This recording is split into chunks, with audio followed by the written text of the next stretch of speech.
അല്ലെങ്കിൽ തക്കാളിയൊക്കെ നല്ല പേസ്റ്റ് രൂപത്തിലാവണം ഈ മസാല കറികളൊക്കെ വെക്കുമ്പോൾ. അല്ലെങ്കിൽ അതിൻ്റെയൊക്കെ ഒരു കുത്ത് എടുക്കേ ശരിക്കും ഇങ്ങനെ ആ ഗ്രേവിക്ക് നല്ല പോലെ ഇതേപോലെ ഇങ്ങനെ വഴറ്റിയെടുക്കണം.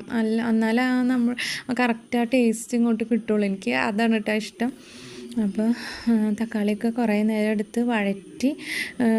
പിന്നെ ഒരു കാര്യം മറന്നുപോയി, നാളികേരം കൊത്ത് ഇടാനായിട്ട് മറന്നുപോയി. അപ്പോൾ അതും കൂടെ ഇട്ടിട്ട് നല്ല പോലെ ഫ്രൈ ആക്കി അങ്ങോട്ട് എടുത്തു കേട്ടോ.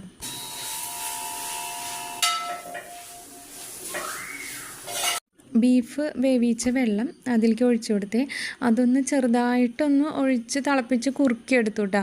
ഇത്രയ്ക്കധികം അങ്ങോട്ട് വെള്ളം വേണ്ട. അത് കാരണമാണ് ഞാൻ വെള്ളം കുറച്ച് വറ്റിച്ചെടുത്ത് ആദ്യമേ തന്നെ. അല്ലെങ്കിൽ ബീഫ് ഇട്ടിട്ട് വെള്ളം വറ്റിക്കുകയാണെങ്കിൽ കുറച്ചധികം സമയം വേണ്ടി വരും. ഇത് പെട്ടെന്ന് തന്നെ നമുക്ക് ആ വെള്ളം ഒന്ന് ചെറുതായിട്ടൊന്ന് ചെറിയ ഗ്രേവിയോട്